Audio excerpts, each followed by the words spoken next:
And it really is this, again, it's this inside out approach to life that it's all within us. Our greatness is within us, our ability to see our path ahead, to create it, to co-create it. What is it that wants to come through us? And what is it that we want to experience? And then allowing the steps to unfold, allowing ourselves to show up into what we want to create and design it, and then literally keep ourselves on the path through self leadership, through our ability to see, oh, wait, I can do that. And to champion ourselves and be our greatest champion of what is it that we want to experience and take that daily step. Hello and welcome to the Generate Your Value podcast. I'm your co-host, Andy McDowell, founder and owner of Generate Your Value, providing self-leadership, leadership, and business coaching services for corporate executives and business owners. And I'm Zach Levy, your other co-host. I run a nationwide financial service business with my wife, Megan. Together, Zach and I have the intention to bring you tips, concepts, ideas, suggestions, stories, and analogies from A to Z, which will help you to grow your personal brand and leadership skills in such a way that joy, happiness, and success, as you define it for yourself, are achieved.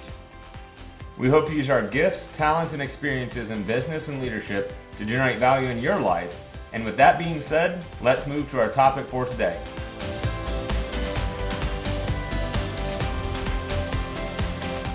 Hello and welcome to the Generate Your Value podcast. My name is Andy McDowell, your host for today, and I decided to bring in a fellow colleague. I'm kind of winking when I say that because we have some similarities, or at least parts in our lifetime, which we'll get to in a second.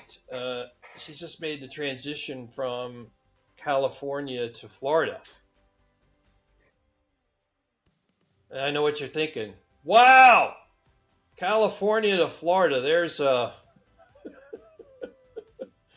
a change.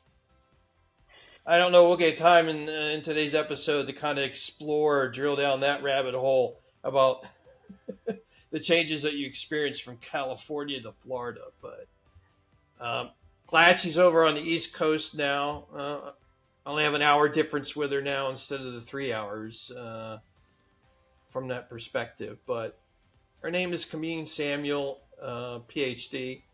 And let me read her bio, as I typically do. Once again, I don't bring in guests whose bio is 2 sentences, right? That's not the kind of caliber people that we bring in, right? We bring in the people that have been successful in life, and we want to understand how it is they were able to get to that point. So bear with me. It's a little bit long, not too long, but pull out a pencil and a piece of paper and kind of check things off as we go along, because there's a bunch of stuff in here. So Kamin Samuel is an international rapid transformation business coach, a sought-out expert by executives and other coaches, a coach's coach.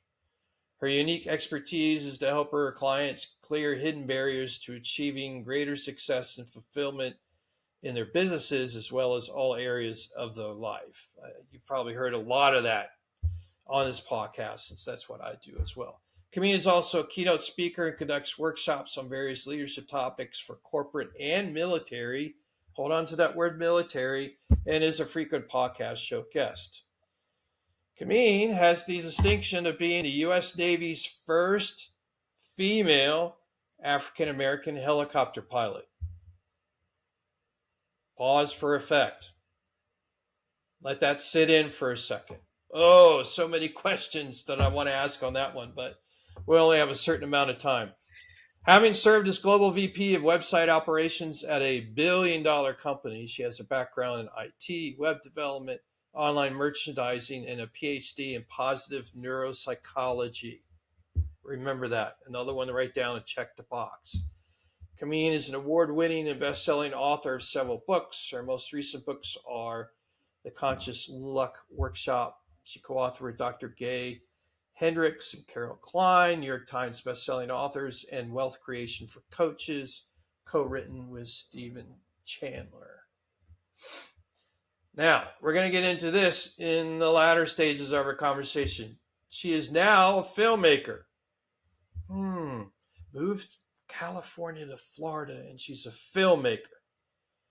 Makes you go, Her documentary film, Courage to Thrive, which is a working title, will be completed this year. Kamin serves on the board of Educare Foundation, a large after-school program provider in Los Angeles, as well as the President's Advisory Board of the USS Iowa. So that being said, Kamin, welcome to the show.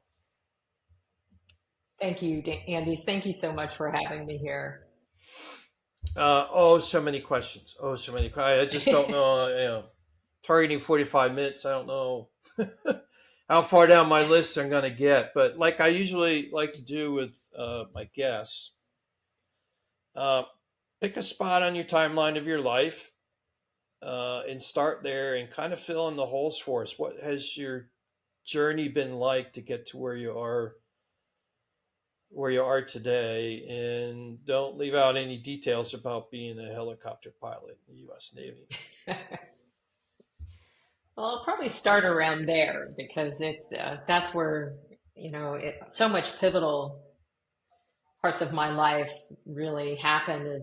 I went into the Navy I applied my second semester senior year of college, and I really wasn't thinking I would go aviation.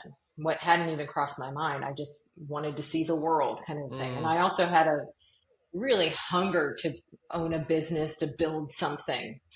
And one of the things that occurred when I took my exam, they came in and I must have done well enough. They had told me to study. The first time I took the test, I didn't study and almost pretty much failed. When I learned I could study, I did. And when they offered it to me, I turned it down and I said, I just looked at it for a couple of weeks and they said you had to run 1.5 miles, a day and swim 1 mile a day. And I tried that and I was like, let's go back to Supply Corps. And about a few months later, I was on a senior trip walking along the beach and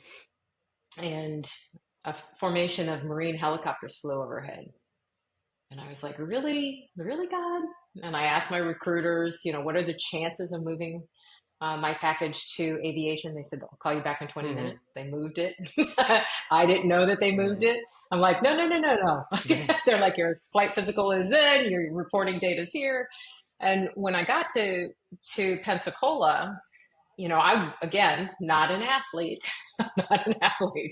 And so I really struggled getting my commission. I was good at the studying part, but not on the running and jumping and all of the obstacle courses and swimming. Swimming was okay. Not, stepping off of a tower into the water.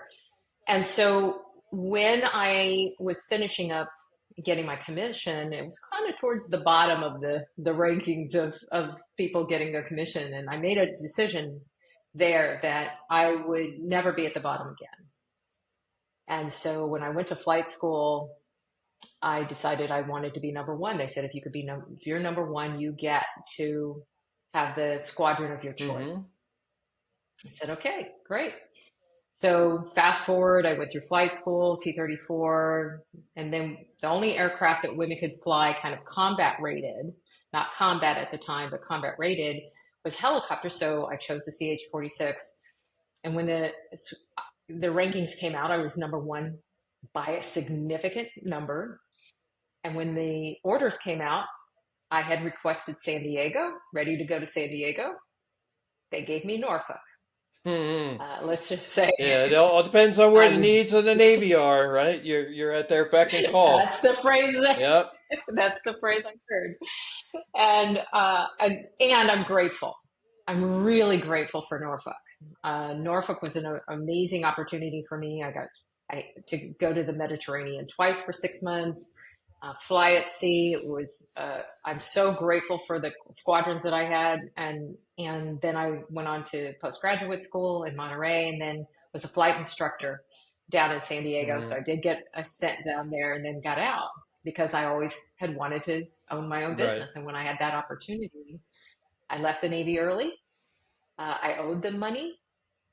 What I didn't know when I went in to get my final check was they were going to take all the money that I was expecting. Ah.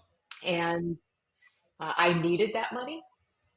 And so about 18 months later, I ended up in bankruptcy, foreclosure of two homes, and um, really didn't think I wanted to survive. And that was the most devastating part of my Mm-hmm. life. And I had to really choose, do I live through this? Do I clean this up? Do I move forward in my life? And I made a decision then that, okay, these thoughts of not being here, committing suicide, looking at knives in the kitchen, woke me up also to the fact that I had created my financial demise inside of me. And with what I was rehearsing, when I didn't get that check when I left the military, I kept repeating inside of me, I'm going to have to file bankruptcy. I'm going to have to file bankruptcy until 14 months later I did. And then a few months later, all of the other stuff came in. And that taught me there that I create my reality. I have to watch what I say and think, and that words, both inside and what I'm saying to myself and outside, and what I actually speak aloud, really transform my Mm-hmm. life. They have their own life. And then I went on to just create. I I wanted to heal and make money, and so I, through a course of actions, got another job, and then I got a web developer job because I loved Mm-hmm. computers, and then grew my corporate career, moved to another company, and but all along, I loved helping people. And when I had the opportunity to leave corporate, I did to be a full-time Mm-hmm. coach. Yeah, I want to focus on those words you were saying to yourself in a minute, but want to go back a Mhm. little bit to the Navy days. So, um, wanted the Navy because it was a sense of adventure, and you just said to apply, and your thought process was, just gonna whatever they give me, I'll go do it. And it wasn't until the group of Marine helicopters flew over that you gave it serious thought. I mean, this is one of the connection points for you and I. Um, my best friend at Georgia Tech was a Navy ROTC, went down, got aviation. He had to be a certain ranking within ROTC in order to get an aviation slot. Went down to Mhm. Pensacola for um, flight training. Didn't have the eyesight to be a pilot, so naval flight officer track. And I got the opportunity to go visit him.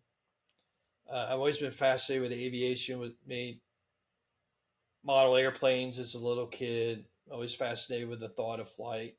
And it was when Top Gun came out. And so between seeing the environment in Pensacola and Top Gun and everything, I made that decision of this is what I want to go do.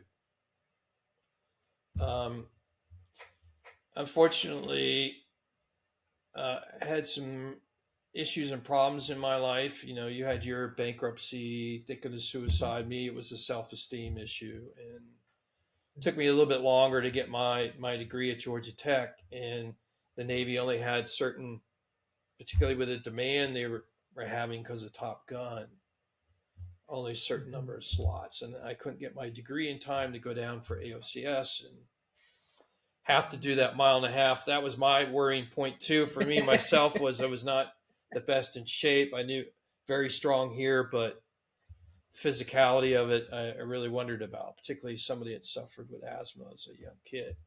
Um, Long story short, they were going to have to put me through the whole process again. I was already of an age. I'm like, Uh, it took me a year and a half to get to that point with them. And I'm like, no, I can't do this. And I was fortunate, 22-year career with Boeing. I still have a lot of aviation in my life. So, the universe was looking out for me from that perspective. But I had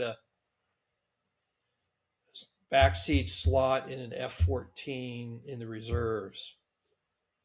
So the Navy was going to take me through all the training and get fully qualified on the aircraft and be a reservist out of NAS Dallas. That's what I gave up. And like you said, it's because of things that were being said inside of me that I wasn't able to accomplish it, but still have a love for the Navy uh, and the aircraft and the mission and so forth. If you watch the video part of my podcast enough, you always see the Blue Angels right behind me. Always been able to photograph them being able to live 6 hours away from Pensacola. So that's a long-winded way of saying you and I have a connection from that perspective, yeah. Slightly different paths, but going through, I don't know, somewhat similar battles, if you will, in that journey. You had to go on a financial journey and figure out what your why was in life and to take ownership and a self leadership perspective, right? Yeah. And I would even say the self-esteem aspect of it, when you go through AOCS, they break you. Their job is to break you down so that they can build you back up, build you into what they need you to be. And so some of the challenges that I had from a self-esteem and getting into the finances was because I didn't even know my own voice, right? I was so used to taking orders. Yes, in the plane, you're thinking for yourself, but ultimately at the point, because I only did 9 years, I hadn't kind of switched to my own thought process. I was still used to people more senior to me telling me what to do and having the military take care of me. So it was a huge shift coming out of the service into self-leadership that I wasn't prepared for when I came out of the service. And I think many, many people coming out of the military struggle because self-leadership really, you're taught to lead within the context of the military, not necessarily lead in terms of the context of yourself. Does that make sense? Yeah, well, I mean, the Navy doesn't really tell you about self-leadership from the standpoint of relationships with others, non-military. Right. It's not part of the Navy's mission, right? So they're not going to be teaching you any kind of those aspects if that's a particular struggle point for an individual. Yeah. So you did 9 years. What was pulling you to get out? This idea of really working for myself. I remember being in operations one day and I was having a conversation with two gentlemen and they were like, if I couldn't fly, I don't think I could breathe. And I'm thinking, wait, there's about 1,000 other things I could do. like this isn't the end all and be all of what I want to do. And I was looking at, coming up on 10 years and I figured if I go across 10, I'm in for 20. And the other thing was, it was so much my whole world. I didn't want to get to 20 or 30 years and then have to retire from my family that I had spent that much time with. And I really wanted to create something for myself. Just created the wrong thing. Yeah. just wasn't as, I didn't take a lot of the guidance that I was offered at the time. I thought I knew better. So let's get into this aspect. So you were sitting there in bankruptcy moments. What kind of internal self-dialogue was going on at that time? When I left to go work for myself in that moment, and I didn't have that cushion that I had planned for, literally, if I don't make a sale today, I'm going to have to file bankruptcy. If I don't make a call today, I'm going to have to file bankruptcy. If I don't do this, I'm going to have to file bankruptcy. And so that was the predominant thought until I actually had to file. And it was just devastating. And I didn't tell my family. So really only maybe one or two people knew how bad it Mm-hmm. was. I really internalized this because I had been at the height of my life and career. I'd been a naval aviator. This was not supposed to Right. happen. And so the really the self abuse during that of how could I have let this happen? And literally, Andy, I could have gotten a job pretty much at any department store at that time and corrected it because it wasn't I had the two homes were the biggest challenge for Mm-hmm. me, but that they weren't huge mortgages. I could have done something, but there was so much shame, so much embarrassment that if I felt like if someone from the Navy saw me at a department store, then Mm-hmm. what? And then, and so that shame just kept me paralyzed from actually making the calls or sales or whatever I was going to do. And so it just paralyzed me to the point that I had no other choice but to file bankruptcy. Um, if you had to do it all over again, what would you be? If you could go back and rewind the tapes and say, okay, this is how I had hoped I had been talking to myself per se, right? It doesn't. The change of how you talk to yourself doesn't change, at least immediately, what's Right. going on with you financially. But how would you rewrite the scripts? It's such a great question because I think one thing I would, there's those choose your path adventures. Like if I went back, it would be, would I have stayed Mm-hmm. in and just done 20? And that's one path. And I was facing ship time, having to go on be an assistant navigator. And I was like, I don't want to go to sea Mm-hmm. anymore. Uh, I most likely would have had more cushion, wouldn't have overextended myself so much if I would rewrite the story. If I were simply just dealing with my mindset and what I would tell myself would be to really, what I ended up doing, especially with the thoughts of suicide, was I made a decision that I can't stop the thought from coming in, but I'm not going to entertain Mm-hmm. it. You're not going to take ownership of it, if you So will. you're right, because the bankruptcy thought had a life of its own, and it had a momentum until I felt like I couldn't Mm-hmm. make another choice. The If I had it to do over again, I would encourage myself differently. And it wasn't that I wasn't encouraging myself. It, I also would have, I think one of the things I also learned more recently, it's a better way to put this, is this idea of my vision to own a business was solid. That particular strategy was not. That wasn't in an alignment with who I was or what I wanted to do. And I would have probably called that strategy sooner as like, this business isn't it. Let's choose something else. Let's not go down with the ship on this Mm-hmm. one. Let's really think about it. But I couldn't get enough altitude above it to actually think clearly enough. So I think one is tell myself a better story. Two, realize the limitations of that particular strategy and choose again. I think one of the things that I've adopted more recently is an experimentation orientation to life and see that as an experiment, not as a foregone, one way only, right, wrong, pass, fail, good, bad decision. Yeah, I'm going back.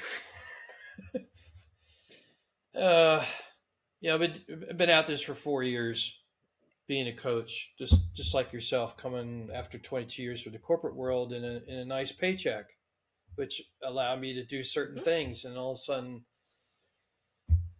diving into being a coach. I did it 5 months before the pandemic hit, and was self funded, and all of a sudden found myself 6 months in the pandemic going, crap. Uh, Things that are, out of your control, just like the Navy taking the Hmm. money now instead of letting you pay it back later was out of your control.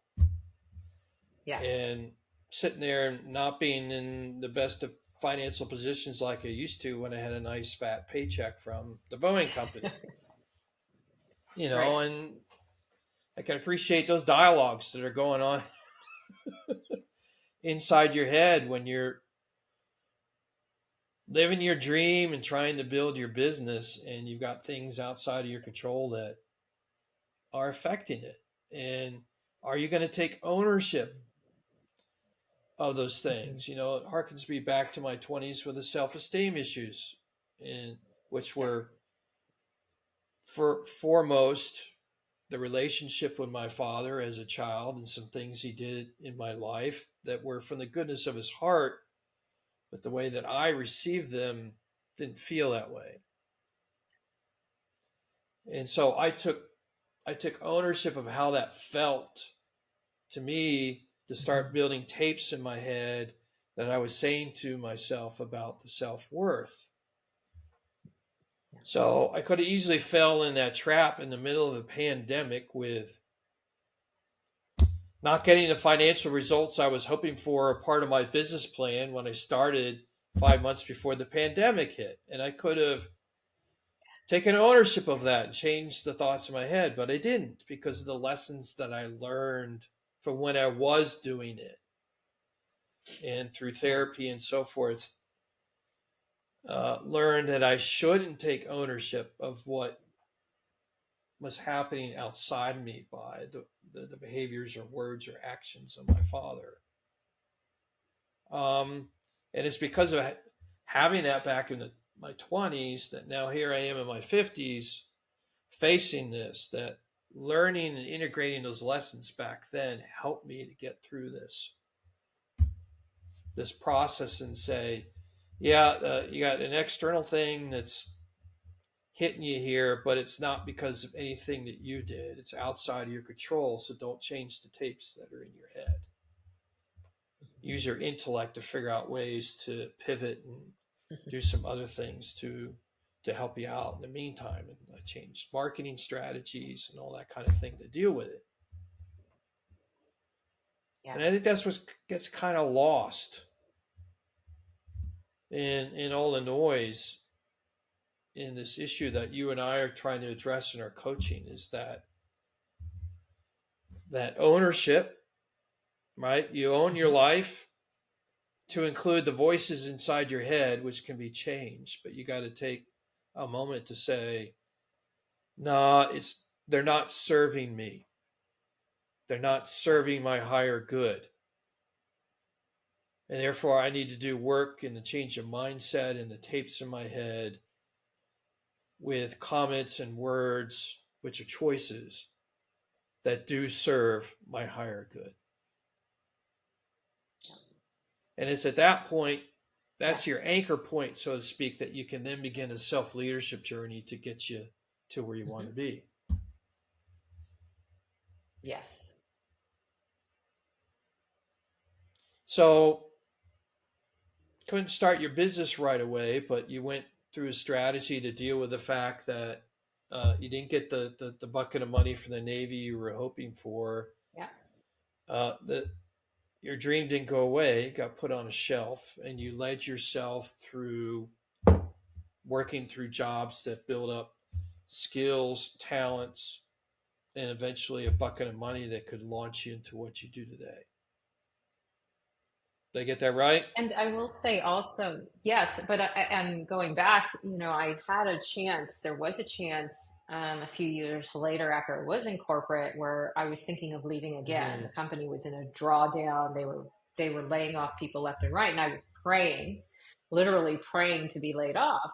And I had about 4 to 6 months, really about 4 months, and I knew I'd get 4 months. So of funds from the if I were laid off, and um, and so literally I was praying every day. And then in one of the final layoffs, I was in the room with this whole group of people, and the boss I had at the time, who rarely talked to me, only talked to the people he had brought in, he laid off his number one person. Mm. And I'm like, it felt like I was in a movie, like, no, take me from the last of the Right. Mohicans. Like, why are you taking him? Like, you don't even talk to me. You don't talk to Mm-hmm. me. And I remember going after that meeting, sitting in my cubicle, and I had tears in my eyes. And one of my people came up, because I was also leaving. I knew I was also losing one of my people, but I had prepared them to go on, and they came to me, and I'm like, I just, put up my hand and stopped them, and I ran to the restroom. And literally, as tears are starting to fall, I start laughing hysterically, because it's like, I've been praying to be laid off. This is and I'm not. Let's put this into Mm-hmm. perspective. Because I really had wanted to go start my coaching career then. The next morning in my prayer time, inside of me came up, you weren't laid off because your roots are not deep enough. And I wasn't prepared, like I wasn't prepared in the military. And so then it took another about 4 years where I really made sure that I had the emergency fund. I had about 10 months then of an executive salary at that point. I I even got promoted soon after that. I, left and got another job. And so it was this, I had an opportunity to rewrite the old story then. And then when I came out to be a full-time coach, I gave 3 months notice so that I would have time mentally. Now, there were still other things that I had to prepare myself for, but still that mental preparation and of ownership and then leadership of, okay, what next, and really setting out a plan that I could fulfill was what I focused on. Wow. Yeah, I kind of had a moment like that too, because Boeing tried to lay me off 2 years before the actual layoff. After Mm-hmm. traveling to Moscow, Russia, and kicking off a project, and a week later they tried to lay me off. And fortunately, the Boeing Russia president called up the head of my division, shrugging his shoulders, going, "What are you doing to me?" And they decided to keep me on uh, for that 6 month project. And in that 6 months, restructuring happened, and the person that became in charge of our business, I had done some things with, she knew my value and capabilities and said, "No, we're keeping you." And that kept me on for a couple years until things were just so out of control. It didn't matter. Somebody higher above me couldn't save me. It was just too big of an issue within the company. Off I went. But that was kind of my moment where I thought I was going. I literally called up HR right before Christmas going, "Okay, who am I turning my computer into?" And so forth. And HR went, "Don't turn it in. Can't tell you anything, but don't turn it in." So I went through my Christmas break going, WTF?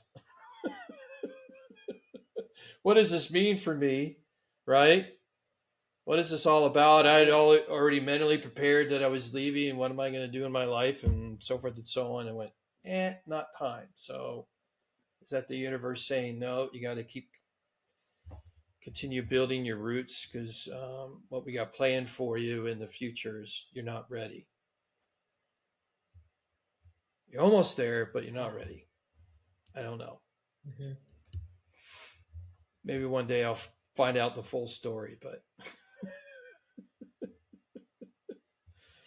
all right, let's talk about your film. I'm really curious about this, because you've been in coaching for a while. I have to imagine all the conversations you've had, the things you've seen in coaching that people have had to deal with, and I have to imagine that your film is about this kind of thread of an issue or related issues or something that you're seeing that human beings and people are dealing with in leadership and so forth that uh, you feel like you want to go tell that story in this documentary? Is that a good synopsis, or am I Yes, way off base that here? that's a no. That, having now worked with people as a full-time coach for almost 12 Mm-hmm. years, and especially working with them on their money issues, working with them on what they believe about themselves, working with them on designing a life, designing a business, designing a career that allows them to thrive. And we clear the limiting beliefs, we clear some of the younger self stuff that is going on. Sometimes, because I'm a clinical hypnotherapist as well, I can work with people in that realm if it's really deep work that needs to be done, because I want people to have the freedom to really hear themselves and tune into what wants to come through them, and what the work is that is theirs to Mm-hmm. do. And in my last book, Wealth Creation for Coaches, it was really this path of really taking someone through this arc of really the excavation of their limiting beliefs, and then designing their life, and then creating a practice, whether they're new or they are seasoned, but they've hit a Mm-hmm. plateau, and teaching them kind of the spiraling up.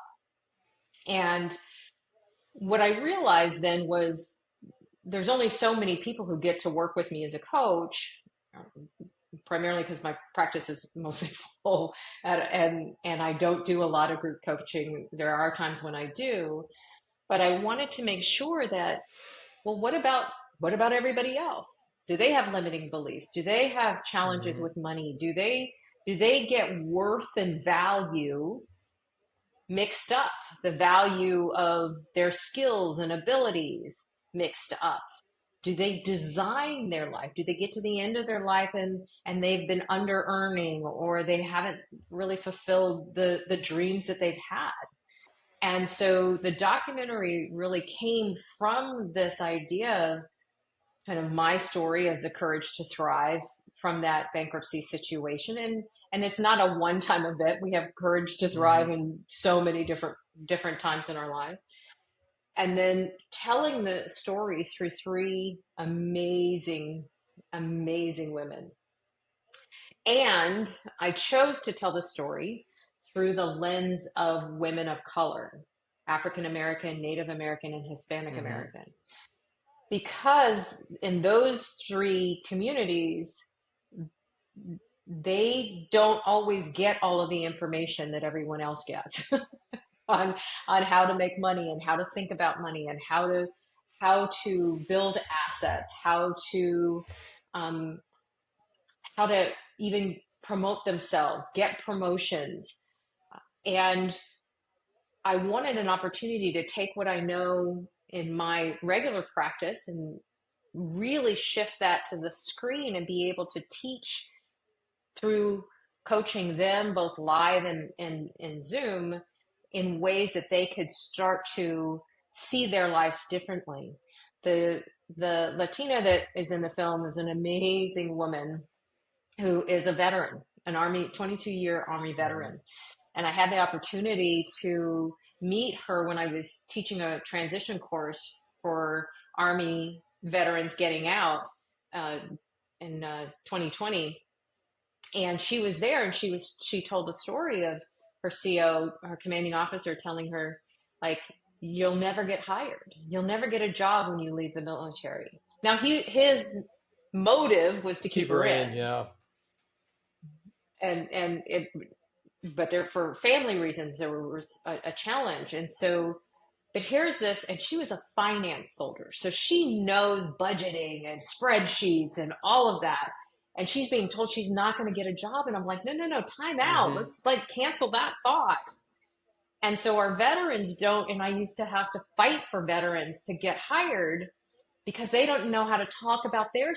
skills in a way that had them even at a higher level than the average person, because they're going to show up differently. They're going to work like amazing.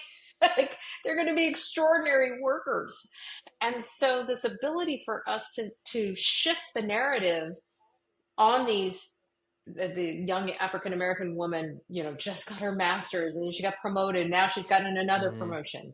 And the Native American she's just filmed that. And she is the daughter of tribal leaders. And she is really working to help her people thrive Mm-hmm. in a new way.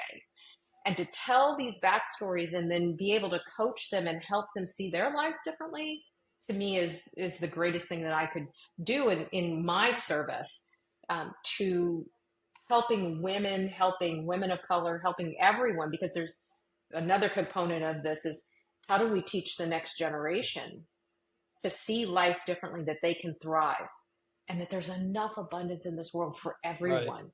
It doesn't need to be limited in any way. So many thoughts. I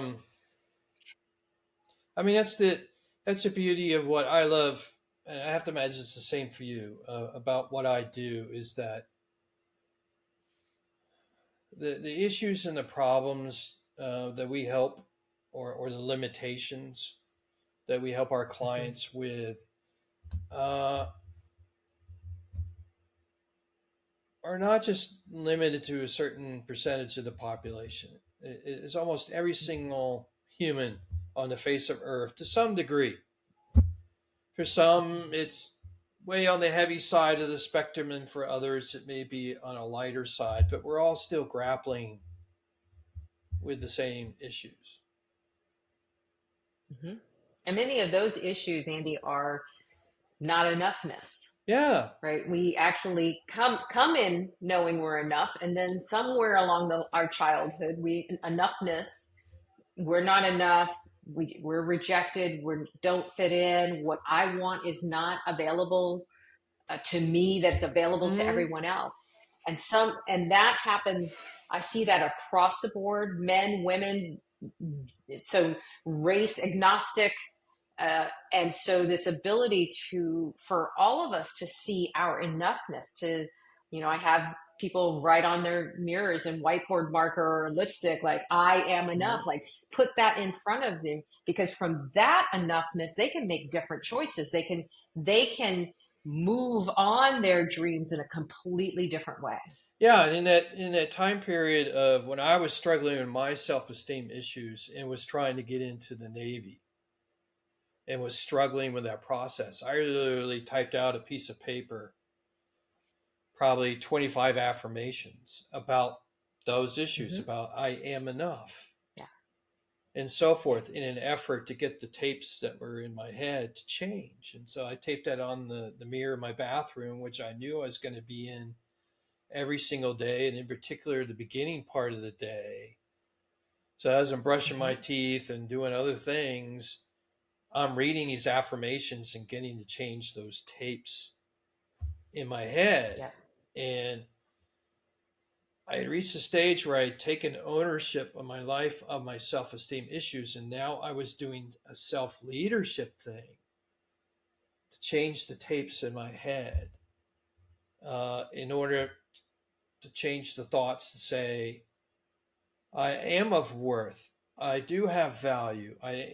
Have an abundant life ahead of me. And at the moment, I wanted to take a strategy of trying to get into the Navy and go do something that I know I really tried to enjoy. Even though I didn't pilot an aircraft for a second of my life, I knew that's where my passion was, and wanted to uh, get in an airplane and go serve the country. But I had to go through that process of what you're talking about here, of taking ownership, changing the tapes in my head, feeling and owning and having that essence inside myself of this abundance. Yeah. That we are inherently abundant. That there is so much abundance in nature. Mm-hmm. And that's really one of the things that was pivotal for me back when I was coming out of the bankruptcy, is really seeing that abundance in nature, seeing Mm-hmm. that everything was working out for me. For me, ownership is this ability to just realize that there isn't anything outside of us. It's a mirror. The outside is really a mirror to what is on the inside. I have a master's in spiritual psychology, and one of the things that we heard over and over again is, this inside out approach of, like, there isn't an outside, it's all inside, and that we are, spiritual beings having and using this human experience. And how do we then flip that and transform that and rewrite, as you said, the messages in our head and tell a different story, and tell a story that are, from a positive neuropsychology perspective, we're creating new neural pathways. And we want to create new neural pathways that are positive and that our brains can learn. And we've measured up until, age of 97, only up to then, just because the pool beyond 97 might be smaller, but that the brain can rewire and relearn. And we have to move from the thought of not enough and replace it with, we can't just not be not enough. We have to replace it with something. And so this ability to start to redesign, what is it we want to create, and then give ourselves the messages that we can. And then, as you would say, self-leadership, then actually, what's the first step? What's the smallest step I can take? And really help people, whether I'm working with my coaches or executives or whatever, it's like, what's the smallest step? And I was working with someone yesterday who's like, I want to do this. And I'm like, okay, let's make that a project. We just make that a project. This moves it from a wish and an idea into, okay, project, come back with a project plan. Here are the things. We're going to give it a timeline. What was the timeline that you want to do it? That then moves people into action on their lives. And then we set up the behaviors that support that, and recognize that we're gonna misstep much along the way. But how can we encourage us and say nice things to ourselves along the way to keep us moving forward? Because one of the things I work with people the most is, how can you be nicer to yourself? You wouldn't say that to anybody else. Now, look, I was the most brutal person on the planet to myself. And one of my books is called Successful Life Transformation Journal. And it was my process of waking up, or actually was doing it at night. At night, I would write down, what are the successful things I did that day? And then the gratitudes, and then what would I like to create tomorrow, and live into that. And then wake up into, oh, this is the day I created. Yeah, I think I kind of want to hit on this point. We as human beings have this ability or skill, I don't even want to call it, that gets ourselves in trouble. And I think men may be a little bit more susceptible to this than women, and that's kind of compartmentalizing things. So if we were to take your example, went into the Navy, became a helicopter pilot. I'd have to imagine in your pathway in your career, you eventually made left seat and was the head of command, if you will, of that ship, and so forth. So you're executing on these things. You're being a leader. You're still alive, so that means that you successfully took the helicopter up, did your mission, and came back on a multitude of times. You're a flight instructor, so they thought enough of you that you can go out and actually teach other people how to fly a helicopter and everything. And if you look at that on the surface, if you were to compartmentalize those things,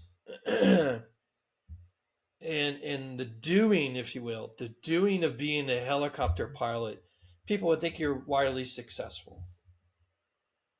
But if you open up the hood, how much were you beating yourself up to get through that, doingness, and then having the perception out in the world of your success of the first woman African American helicopter pilot in the United States Navy. No other person gets that honor. That's the rest of your life. And people would look at that success and have this perception and this, Yeah. it's not really a judgment, but just the evaluation of you. But they don't bother to sit down and buy you a glass of wine and go, okay, let's open that up a little bit. Let's open up that onion. And what were you saying to yourself? How much were you beating yourself up in everything to be able to get through that doingness that puts that out into the world, and people evaluate you because they don't sit down with you and take the time to understand what the trials and tribulations and the work and the beating up of yourself, so to speak, with your words to get you through that doingness. That then doesn't allow you to really thrive. What is that definition of thriving, right? People will say, no, you're thriving. You're out there, the first woman African-American helicopter pilot in a Navy career and IT career. Now you're coaching other people. Okay. Those are achievements. Those are career things. But is Kamin really? So all that to being said, that we as human beings are much deeper than our doingness, our actions. And what I want to add, what we need to do is to, when you're present in the moment, are you being present and understanding and being empathetic to understand life for the other person isn't exactly everything that you see or the doingness of their life. And I want to add that, when you were saying about, being the first, I had so much fear. The fear at the time was like, if I make a mistake, then I make a mistake for all Black females. I make a mistake for all Blacks. Right. At the time. Right. Like, this is on me. And so, with the self-esteem issues I had, and then that, on the surface, like you said, like I got all my quals, I was maintenance and NATOPS and everything, so that I look shiny on the outside. But the fear was, am I going to make a mistake? And then I come out of the service and I make the most epic mistake ever, which is to file bankruptcy. And so I literally put my entire military career in a box. And for the film, we actually had, they wanted some of the military memorabilia, and literally they were in boxes everywhere. Thank God I actually still had it, but it was never displayed, both internally or externally, that I had done that. I had put it separate. And that's the thing I actually see with a lot of my female leaders. They put their accomplishments away when they move to something else.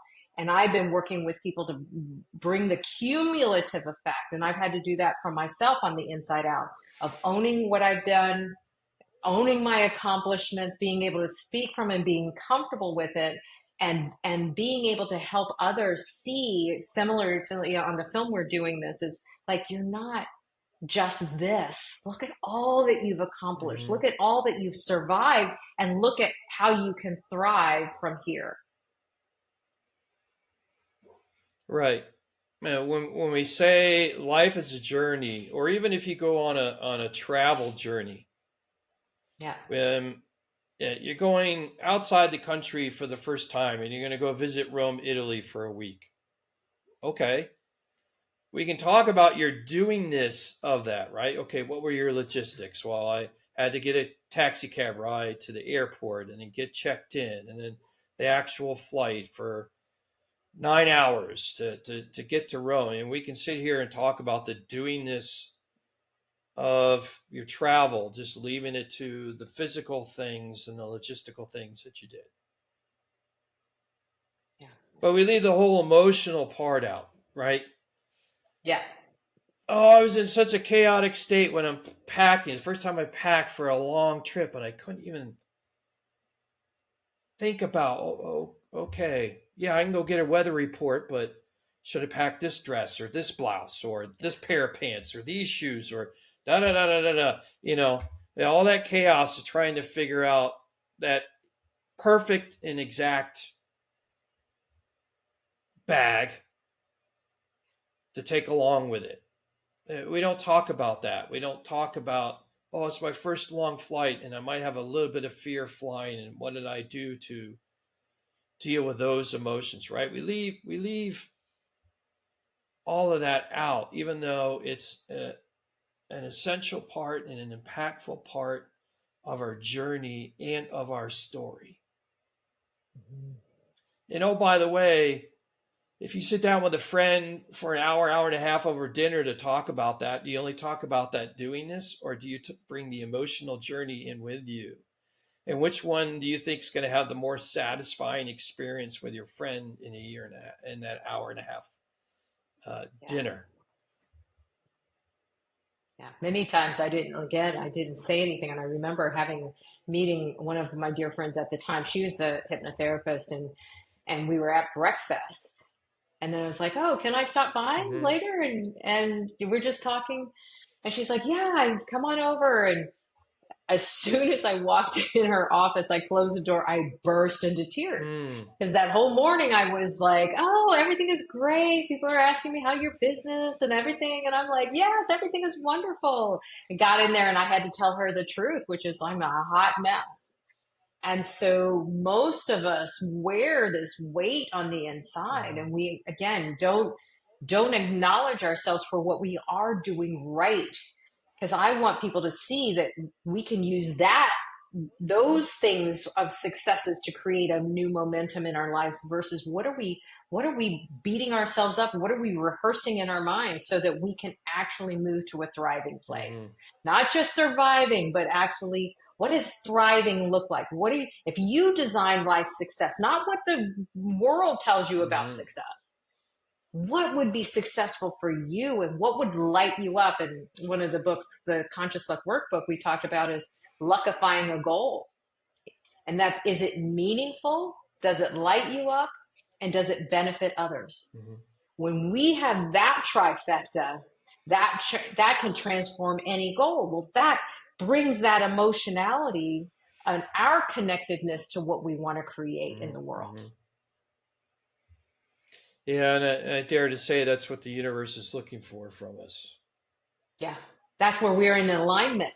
Mm-hmm. When we are in alignment, there is speed. When I'm mentalizing and I'm creating from my head versus my heart and my being, as you said, the beingness, what is actually wanting to come through me as a part of my mission, a part of my calling, this ability for us to be so connected and listen from within, not from what we should do, what somebody else said we should do, or who we should be. That's when we have speed and magic and miracles happen, Mm-hmm. and the path unfolds. And I always remind people, don't take a step too far in advance or don't think too far in advance, because the journey, as you were saying, the juice is in that journey. Like when you asked about, what path I would do differently, honestly, there are a lot of things I could do differently back then coming out of the military, but I wouldn't be who I am today.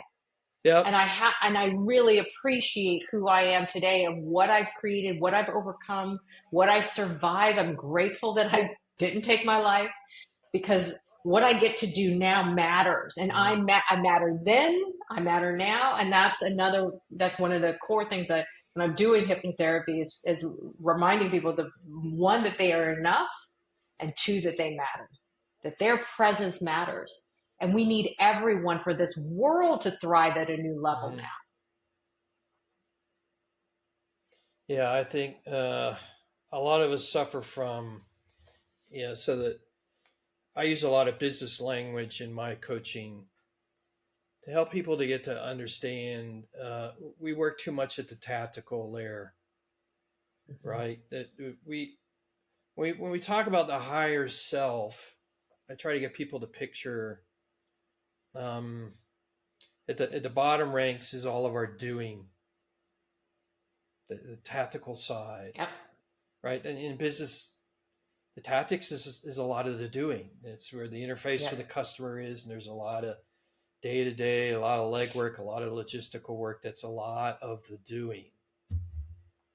And then you start moving up the ranks of the business, so to speak, and you get into the emotional side of it.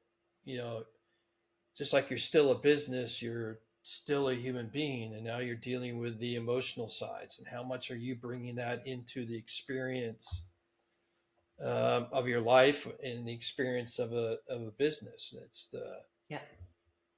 people working in the business sitting together at the lunch table talking about the business and how they're feeling and sharing emotions about what's going on with the company and things like that. You're sharing and connecting at the emotional level. You're kind of a little bit higher up. Aviation terms, we'd say you're at a higher altitude. Hmm. But do you realize now, but you're also a spiritual Yeah. being? Now you're getting into the strategies of human life. And so, what are you doing from a self leadership perspective to move from the tactics to being an emotional being at a higher altitude to now a spiritual building and getting into the strategy of life? Yeah. And in And from then my from from there, the my connectedness to other businesses and industry yes. in the world and so forth, where the Yeah. connectivity between you and I and other human beings really occurs. Are you thinking that Yeah. way? Are you looking at life that And from my spiritual psychology degree, they refer to this as the soul line versus the goal way? line, Mm-hmm. right? Or the being line versus the doing line. And the more we elevate within ourselves into that high self, we have a different vantage point. We Yep. have a greater connectivity, Yep. greater ability to hear what's next. And we can do that at any time. And we continue to kind of grow and shift up inside of ourselves into this knowing. And, I've had amazing opportunities to feel that connection and take action from that listening place Mm-hmm. and be ahead of somebody, like of somebody who wanted a promotion and I've already got their paperwork prepared, right? And that because I was listening in to myself and what was coming through. And that's what everyone can really do if we start to get quiet enough and really, like you said, the self leadership, the spiritual preparation, the inner guidance system to be able to take steps that are coming from within them, not from a mental perspective. Yeah, it's something that our friend and colleague, Dr. Jerry Farwell, really helped me with in the model that I use, this business kind of strategy tactics model. Yeah. The role of intuition is, we talk a lot about and we kind of beat up on middle management, but middle management is where strategy gets translated into tactics. And to me, that's where intuition is our middle manager, and it's a whisper, as he Yeah. says. And so we've got to be quiet in order to get that alignment that you talk Yeah. about, that then allows the abundance and thriving and everything else to get achieved. Yes. But if we're so busy down at the bottom level where they're doing this, that we don't allow that quiet, that walking in nature, whatever it may be that happens, that you can listen to the intuition and get the alignment, uh, it's going to be hard to find that thriving in your life. Yeah. And it really is this, again, it's this inside out approach to life that it's all within us. Our greatness is within us, our Mm-hmm. ability to see our path ahead, to create it, to co-create it. What is it that wants to come through us? And what is it that we want to experience? And then allowing the steps to unfold, allowing ourselves to show up into what we want to create and design it, and then literally keep ourselves on the path through self leadership, through our ability to see, oh, wait, I can do that. And to champion ourselves and be our greatest Mm-hmm. champion of what is it that we want to experience and take that daily step. Well, I look at that big round thing on the wall with the two hands, and say I think that's probably a good point to stop. I can't thank you enough, Kamin, for coming on to the podcast and sharing your wisdom and your story, particularly. Oh, thank you for The having power. me. One thing that our listening audience takes away is the power of storytelling. Right. Just think about the times you go in and see that one movie, whatever genre it is, that kind of moves you, almost moves you to tears because of the storytelling that's occurring in the movie and how it moved things, energy, emotion, whatever for you, the experience that you got out of that. Now, take that notion and apply it to yourself, the power of storytelling that can go on inside of your head and how it can move mountains for you, just like that 2 hour movie that you in moved you spiritually, emotionally, in that story. That's the power that storytelling can do for you. If you just write that story for yourself, get alignment, write that story for yourself, and tell yourself that story every single day in your mind and in your heart. Wow, powerful stuff. So, anyway, Yeah. what's the best place that people could reach out and connect with you either as a client or more about your documentary or all the great things that you got going on?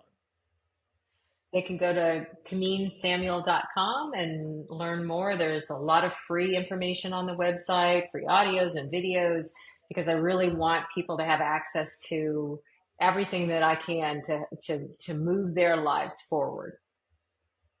Awesome. All right. Warned you in the green room. Here's the last question. Here it comes. And those that listen regularly know what's coming. But the question is, what do the words "generate your value" mean to you?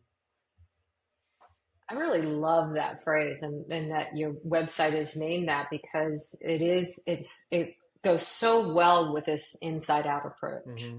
Like this ability, like we get to, for me, we get to generate our value. There are a lot of people who come to me and they'll say, I want to be paid what I'm worth. And I'm like, you don't want to be paid what you're worth. You're priceless. Mm-hmm. If you can own that pricelessness, you can own your enoughness, that you matter already. That is a given. You want to be paid what your skills are worth. Mm-hmm. And this ability for them to start to shift that, generate their value, that who they are and the cumulative nature of all that they've accomplished in their life. Because again, people put I put my stuff away, all of the things that I had accomplished. And this generate your value is like, the world will see what believe about ourselves and reflect back to us.